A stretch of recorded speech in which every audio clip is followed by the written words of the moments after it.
Hi friends, ಹೇಗಿದ್ದೀರಾ? ಈ ವಿಶ್ವದಲ್ಲಿ ತುಂಬಾ ಅದ್ಭುತವಾದಂತಹ, ಸುಂದರವಾದಂತಹ, ವಿಚಿತ್ರವಾದಂತಹ ಪ್ರದೇಶಗಳಿವೆ. ಆದರೆ ಇವತ್ತಿನ ವಿಡಿಯೋದಲ್ಲಿ ನಾನು ನಿಮಗೆ ಈ ವಿಶ್ವದಲ್ಲಿರುವಂತಹ ಕೆಲವು ಅದ್ಭುತವಾದ, ಸುಂದರವಾದ, ವಿಚಿತ್ರವಾದ ಕಲ್ಲುಗಳನ್ನು ತೋರಿಸ್ತೇನೆ. ಈ ಕಲ್ಲುಗಳನ್ನು ನೋಡಿದ್ರೆ ನೀವು ನಿಜವಾಗ್ಲೂ ಆಶ್ಚರ್ಯಗೊಳ್ತೀರಾ. ಇದರಿಂದ ವಿಡಿಯೋನ ಕೊನೆಯವರೆಗೂ ಸ್ಕಿಪ್ ಮಾಡದೆ ನೋಡಿ. ಗಾವ್ಲಿಂಗ್ ಸೀನಿಕ್ ಏರಿಯಾ. ಈ ಬೆಟ್ಟದ ಮೇಲೆ ಯಾರಾದ್ರೂ ಹೋಗ್ಬೇಕಂದ್ರೆ ನಿಜವಾಗ್ಲೂ ಅವ್ರಿಗೆ ಡಬಲ್ ಗುಂಡಿಗೆ ಇರಬೇಕು. ಯಾಕಂದ್ರೆ ಒಂದ್ಸಲ ಈ ಬೆಟ್ಟವನ್ನ ನೋಡಿ, ಇದು ಒಂದು ಬ್ಲೇಡ್ ರೀತಿ ಎಷ್ಟು ಶಾರ್ಪ್ ಆಗಿದೆ. ಇಲ್ಲಿರುವ ಕಲ್ಲುಗಳೆಲ್ಲ ಕೂಡ ತುಂಬಾ ದೊಡ್ಡದಾಗಿ ಈ ರೀತಿ ಅದ್ಭುತವಾಗಿ ಕಾಣಿಸ್ತವೆ. ಇವು ಇಷ್ಟು ಭಯಂಕರವಾಗಿದ್ರು ಕೂಡ ತುಂಬಾ ಜನರು ಈ ಪ್ರದೇಶಕ್ಕೆ ಭೇಟಿ ನೀಡಲು ಬರ್ತಾರೆ. ಆದ್ರೆ ಯಾವುದೇ ಸೇಫ್ಟಿ ಇರದ ಈ ಬೆಟ್ಟದ ಮೇಲೆ ಸ್ವಲ್ಪ ಕಾಲು ಜಾರಿದ್ರು ಕೂಡ ಅವರು 500 ಅಡಿಗಳಷ್ಟು ಆಳಕ್ಕೆ ಬಿದ್ದು ಬಿಡ್ತಾರೆ. ಈ ಪ್ರದೇಶವನ್ನ ನೋಡಲು ಕೆಲವು ಕಡೆ ಸ್ಟೆಪ್ಸ್ ಗಳ ಸೌಲಭ್ಯ ಇದ್ರೂ ಕೂಡ ಇನ್ನು ಕೆಲವು ಕಡೆ ಯಾವುದೇ ಸೌಲಭ್ಯಗಳು ಇರೋದಿಲ್ಲ. ಈ ವಿಚಿತ್ರವಾದ, ಭಯಂಕರವಾದ ಪ್ರದೇಶ ಚೀನಾದಲ್ಲಿದೆ. The joint desert rock. ಅರ್ಧದಲ್ಲಿ 2 ತುಂಡಾಗಿರುವ ಈ ಕಲ್ಲು ಒಂದು ಕಾಲದಲ್ಲಿ ಒಂದೇ ಕಲ್ಲಾಗಿತ್ತು. ಆದ್ರೆ ಕೆಲ ವರ್ಷಗಳ ಹಿಂದೆ ಇದ್ದಕ್ಕಿದ್ದಂತೆ ಈ ಕಲ್ಲು ಪರ್ಫೆಕ್ಟ್ ಆಗಿ ಮಧ್ಯದಲ್ಲಿ ಈ ರೀತಿಯಾಗಿ ಕಟ್ ಆಗುತ್ತೆ. ಇದನ್ನ ಮಾಡಿದ್ದು ಮನುಷ್ಯರಲ್ಲ, ಪ್ರಕೃತಿನೇ ಇಷ್ಟು ಪರ್ಫೆಕ್ಟ್ ಆಗಿ ಈ ಕಲ್ಲನ್ನ ಕಟ್ ಮಾಡಿದೆ. 30 ಅಡಿಗಳಷ್ಟು ಎತ್ತರ, 30,000 kgಯಷ್ಟು ತೂಕ ಇರೋ ಈ ಭಾರಿ ಗಾತ್ರದ ಕಲ್ಲು ಚಿಕ್ಕ ಪಿಲ್ಲರ್ ಮೇಲೆ ನಿಂತಿರೋದನ್ನ ನೋಡಿದ್ರೆ ಯಾರಾದ್ರೂ ಕೂಡ ಒಂದು ಕ್ಷಣ ಬೆರಗಾಗಿ ಬಿಡ್ತಾರೆ. ಈ ಕಲ್ಲು ಸೌದಿ ಅರೇಬಿಯಾದಲ್ಲಿದೆ. ಆದ್ರೆ ಇಷ್ಟು ಪರ್ಫೆಕ್ಟ್ ಆಗಿ ಮಧ್ಯದಲ್ಲಿ ಈ ಕಲ್ಲು ಹೇಗೆ ಕಟ್ಟಾಯಿತು ಎಂಬ ಪ್ರಶ್ನೆಗೆ ಉತ್ತರವನ್ನ ಹುಡುಕಲು ವಿಜ್ಞಾನಿಗಳು ತಲೆ ಕೆಡಿಸಿಕೊಳ್ತಿದ್ದಾರೆ. Mystery racks. ಈ ಕಲ್ಲುಗಳನ್ನ ನೋಡಿದ್ರೆ ಅದ್ಭುತ ಅನ್ಬೇಕೋ ಅಥವಾ ಇದು ಸುಳ್ಳು ಅನ್ಬೇಕೋ ಅನ್ನೋದು ನಮಗೇನೆ ಗೊತ್ತಾಗೋದಿಲ್ಲ. ಯಾಕಂದ್ರೆ ಒಂದ್ಸಲ ಈ ಕಲ್ಲನ್ನ ನೋಡಿ, ಇದು ನೋಡೋದಕ್ಕೆ ತುಂಬಾ ಭಾರವಾಗಿ ಕಂಡ್ರು ಕೂಡ ನೀರಲ್ಲಿ ಹಾಕಿದಾಗ ಮಾತ್ರ ಇದು ಈ ರೀತಿಯಾಗಿ ಮೇಲಕ್ಕೆ ತೇಲುತ್ತೆ. ಅದೇ ರೀತಿ ಇಲ್ಲೊಬ್ಬ ವ್ಯಕ್ತಿ ಆ ಕಲ್ಲಿನ ಮೇಲೆ ನಿಂತ್ಕೊಂಡ್ರು ಕೂಡ ಇದು ಇನ್ನೂ ತೇಲುತ್ತಾನೆ ಇರುತ್ತೆ. ಅನೇಕ ಜನರು ಇವುಗಳನ್ನ ರಾಮಸೇತುವೆ ಬ್ರಿಡ್ಜ್ಗೋಸ್ಕರ ಉಪಯೋಗಿಸಿದ ಕಲ್ಲುಗಳು ಅಂತ ಹೇಳ್ತಿದ್ದಾರೆ. ಇದಕ್ಕಾಗಿ ಈ ಕಲ್ಲುಗಳ ರಹಸ್ಯಗಳನ್ನ ಭೇದಿಸಲು ವಿಜ್ಞಾನಿಗಳು ಈ ಕಲ್ಲುಗಳ ಮೇಲೆ ಪರಿಶೋಧನೆಗಳನ್ನ ಮಾಡ್ತಾರೆ.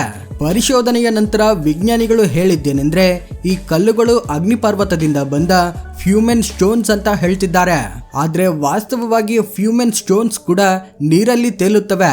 ಆದ್ರೆ ಕೆಲ ನಿಮಿಷಗಳ ನಂತರ ಅವು ಮುಳುಗಿ ಹೋಗ್ತವೆ.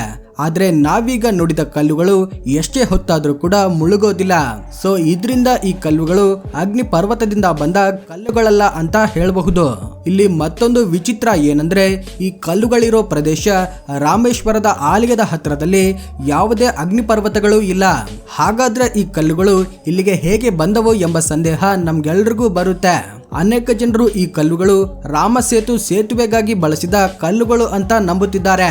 ನಿಮ್ಮಲ್ಲಿ ಯಾರಾದ್ರೂ ಈ ಕಲ್ಲುಗಳನ್ನ ನೋಡಿದ್ರೆ ಕಮೆಂಟ್ ಸೆಕ್ಷನ್ ಅಲ್ಲಿ ಕಾಮೆಂಟ್ ಮಾಡಿ. Magic floating rock. ಇದನ್ನ ನಿಜವಾಗ್ಲೂ ಅದ್ಭುತ ಅಂತಾನೆ ಹೇಳಬಹುದು.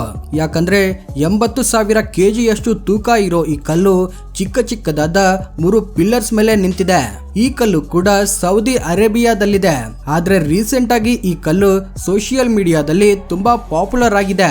ಅದು ಹೇಗೆಂದ್ರೆ ಕೆಲವರು ವ್ಯಕ್ತಿಗಳು ಈ ಕಲ್ಲಿನ ಕೆಳಗಿನ ಪಿಲ್ಲರ್ಸ್ ನ ಎಡಿಟ್ ಮಾಡಿ ನಿಜವಾಗ್ಲೂ ಇದು ಗಾಳಿಯಲ್ಲಿ ತೇಲುತ್ತಿದೆ ಎಂಬಂತೆ ವೈರಲ್ ಮಾಡ್ತಾರೆ.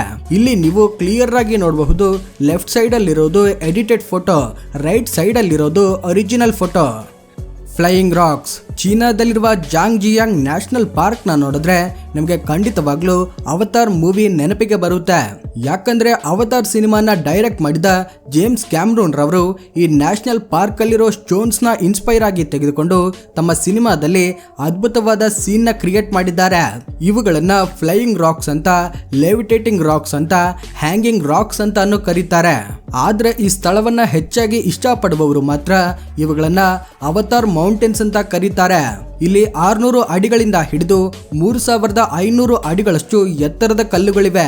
ಇದಕ್ಕಾಗಿ ಈ ಪ್ರದೇಶವನ್ನ ನೋಡಲು ಕೇವಲ ಚೀನಾದ ಜನರೊಂದೇ ಅಲ್ಲದೆ ಬೇರೆ ಬೇರೆ ದೇಶದ ಜನರು ಕೂಡ ಇಲ್ಲಿಗೆ ಬರ್ತಾರೆ. Wave rock. ಈ ದೃಶ್ಯವನ್ನ ನೋಡ್ತಾ ಇದ್ರೆ ಸಮುದ್ರದ ಅಲೆಗಳು ಬಂದು ಈ ಕಲ್ಲನ್ನ ತಾಕಿದಾಗ ಈ ಕಲ್ಲು ಈ ರೀತಿ ಬದಲಾಗಿದೆಯೇನೋ ಎಂಬಂತೆ ಕಾಣಿಸುತ್ತೆ. ಈ ಅದ್ಭುತವಾದ ಕಲ್ಲು ಆಸ್ಟ್ರೇಲಿಯಾದಲ್ಲಿದೆ. ವಾಸ್ತವವಾಗಿ ಇದೆಲ್ಲಾನು ಒಂದು ದೊಡ್ಡ ಗುಡ್ಡ ಆಗಿದೆ. ಈ ಗುಡ್ಡದ ಅಂಚಿನ ಭಾಗದಲ್ಲಿ ಈ ರೀತಿ ಒಂದು ಅಲೆಯ ರೂಪ ಏರ್ಪಟ್ಟಿದೆ. ಈ ಕಲ್ಲು 50 ಅಡಿಗಳಷ್ಟು ಎತ್ತರ ಹಾಗೂ 360 ಅಡಿಗಳಷ್ಟು ಅಗಲ ಇದೆ. ಇಷ್ಟೇ ಅಲ್ಲದೆ ಇದು 20,000 ವರ್ಷಗಳ ಹಿಂದೆ ಏರ್ಪಟ್ಟಿದೆ ಅಂತ ವಿಜ್ಞಾನಿಗಳು ಹೇಳ್ತಿದ್ದಾರೆ. ಈ ವಿಚಿತ್ರವಾದ ಗುಡ್ಡವನ್ನ ನೋಡಲು ಇಲ್ಲಿಗೆ ತುಂಬಾ ಜನರು ಭೇಟಿ ನೀಡ್ತಾ ಇರ್ತಾರೆ. ಲ್ಯಾಂಡ್ಸ್ಕೇಪ್ ಆರ್ಚ್ ಪ್ರಕೃತಿ ಸೃಷ್ಟಿಸಿದ ಅದ್ಭುತಗಳಲ್ಲಿ ಇದು ಕೂಡ ಒಂದು ಅಂತ ಹೇಳಬಹುದು. ಯಾಕಂದ್ರೆ ಈ ವಿಜುವಲ್ ನೋಡ್ತಾ ಇದ್ರೆ ಒಂದು ಕಲ್ಲು ಕಮಾನು ರೂಪದಲ್ಲಿ ಹೇಗೆ ಏರ್ಪಟ್ಟಿದೆ ಅಂತ ನಮ್ಗೇನೆ ಆಶ್ಚರ್ಯವಾಗುತ್ತೆ. ಈ ಜಾಗದಲ್ಲಿ ಇಂತಹ ಆರ್ಚಸ್ಗಳು ತುಂಬಾನೇ ಇವೆ. ಈ ವಿಚಿತ್ರವಾದ ಪ್ರದೇಶ ನಾರ್ತ್ ಅಮೆರಿಕಾದಲ್ಲಿದೆ. ಈ ಆರ್ಚ್ಗಳು ಹೇಗೆ ಏರ್ಪಟ್ಟಿವೆ ಅಂತ ರಿಸರ್ಚ್ ಮಾಡಿದಾಗ ಗೊತ್ತಾಗಿದ್ದು ಏನಂದ್ರೆ ಈ ಪ್ರದೇಶದ ಮೇಲೆ ಸಿಡಿಲುಗಳು ಹೆಚ್ಚಾಗಿ ಬೀಳ್ತಾ ಇದ್ದುದರಿಂದ ಈ ಕಲ್ಲುಗಳು ಒಡೆದು ಹೋಗಿ ಈ ರೀತಿಯಾಗಿ ಕಮಾನು ರೂಪದಲ್ಲಿ ತಯಾರಾಗಿವೆ ಅಂತ ವಿಜ್ಞಾನಿಗಳು ಹೇಳ್ತಿದ್ದಾರೆ. ಇದಕ್ಕಾಗಿ ಈ ವಿಚಿತ್ರವಾದ ಪ್ರದೇಶ ಈಗ ತುಂಬಾ ವೈರಲ್ ಆಗಿದೆ. ಕೃಷ್ಣಾಸ್ ಬಟರ್ ಬಾಲ್ ಈ ಪ್ರದೇಶ ಬೇರೆ ಎಲ್ಲೋ ಅಲ್ಲ, ನಮ್ಮ ಭಾರತದಲ್ಲೇ ಇದೆ.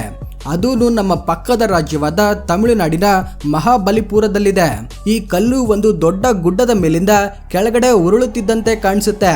ಈ ಕಲ್ಲನ್ನ ಕೃಷ್ಣಾಸ್ ಬಟರ್ ಅಂತಾನು ಕರೀತಾರೆ. ಈ ಕಲ್ಲು 250 ಟನ್ನಷ್ಟು ತೂಕ, 20 ಅಡಿಗಳಷ್ಟು ಎತ್ತರ ಇರುತ್ತೆ. ಆದ್ರೆ ಈ ಕಲ್ಲಿಗೆ ತುಂಬಾ ದೊಡ್ಡ ಇತಿಹಾಸನೇ ಇದೆ. ಪಲ್ಲವ ರಾಜನಾದ ನರಸಿಂಹ ವರ್ಮನ್ ಈ ಕಲ್ಲು ಜನರ ನಿವಾಸಗಳ ಕಡೆಗೆ ಉರುಳಿಕೊಂಡು ಹೋಗುತ್ತೆ ಅಂತ ಇದನ್ನ ಅಲ್ಲಿಂದ ತೆಗೆದು ಬಿಡಲು ನಿರ್ಧರಿಸ್ತಾನೆ. ಆದ್ರೆ ಆತನ ಪ್ರಯತ್ನ ವಿಫಲವಾಗುತ್ತೆ. ಹಾಗೇನೆ 1908ರಲ್ಲಿ ಬ್ರಿಟಿಷ್ ಸರ್ಕಾರ ಈ ಕಲ್ಲನ್ನ ಕದಲಿಸಲು 7 ಆನೆಗಳ ಸಹಾಯ ತೆಗೆದುಕೊಳ್ಳುತ್ತೆ. ಆದ್ರೆ ಅವರಿಂದ ಆ ಕಲ್ಲನ್ನ 1 ಇಂಚು ಕೂಡ ಕದಲಿಸಲು ಆಗೋದಿಲ್ಲ. ಈ ರೀತಿ ಬೀಳ್ತಿರುವಂತೆ ಕಾಣಿಸ್ತಿರುವ ಈ ಕಲ್ಲು ಇಷ್ಟು ವಿಚಿತ್ರವಾಗಿ ಬಲವಾಗಿ ನಿಂತಿರೋದ್ರಿಂದ ಈ ಸ್ಥಳವನ್ನ ನೋಡಲು ತುಂಬಾ ಜನರು ಇಲ್ಲಿಗೆ ಹೋಗ್ತಿದ್ದಾರೆ. ನಾಕಾ ಕೇವ್ ಈ ಕಲ್ಲನ್ನ ನೋಡ್ತಾ ಇದ್ರೆ ಇದು ಹಾವಿನ ಹಾಗೆ ಕಾಣಿಸುತ್ತೆ.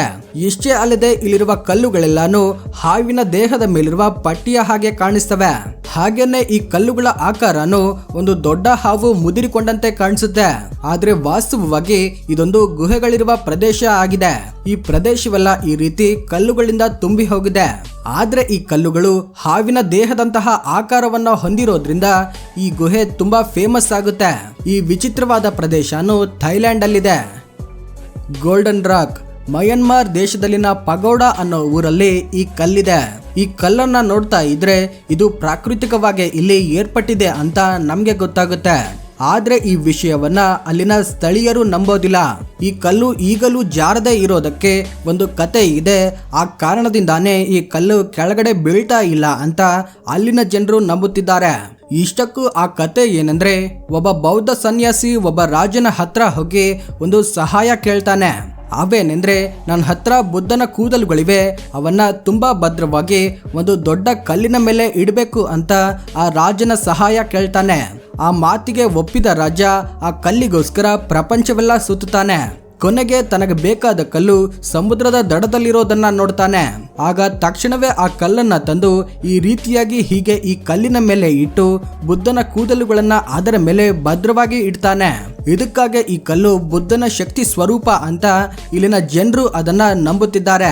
ಇಷ್ಟೇ ಅಲ್ಲದೆ ಇಷ್ಟು ದೊಡ್ಡ ಕಲ್ಲು ಕಳೆದ 2.5 ವರ್ಷಗಳಿಂದ ಯಾವುದೇ ಪ್ರಕೃತಿ ವಿಕೋಪಗಳು ಬಂದರೂ ಕೂಡ ಕದಲದೇನೆ ಸ್ಥಿರವಾಗಿದೆ. ಇದೆಲ್ಲಾನು ಬುದ್ಧನ ಶಕ್ತಿಯಿಂದಲೇ ಸಾಧ್ಯವಾಗ್ತಿದೆ ಅಂತ ಅಲ್ಲಿನ ಜನರು ನಂಬುತ್ತಿದ್ದಾರೆ. ಈ ಸ್ಥಳಕ್ಕೆ ಪ್ರತಿ ವರ್ಷ 10 ಲಕ್ಷಕ್ಕಿಂತ ಹೆಚ್ಚಿನ ಜನರು ಭೇಟಿ ನೀಡುತ್ತಾರೆ. ಫ್ರೆಂಡ್ಸ್, ಈ ವಿಡಿಯೋ ನಿಮಗೆ ಇಷ್ಟವಾಗಿದ್ರೆ ಲೈಕ್ ಮಾಡಿ, ಶೇರ್ ಮಾಡಿ, ನಮ್ಮ ಚಾನೆಲ್ನ ಸಬ್ಸ್ಕ್ರೈಬ್ ಮಾಡಿಕೊಂಡು ನೋಟಿಫಿಕೇಶನ್ ಆನ್ ಮಾಡ್ಕೊಳ್ಳಿ. Thank you for watching.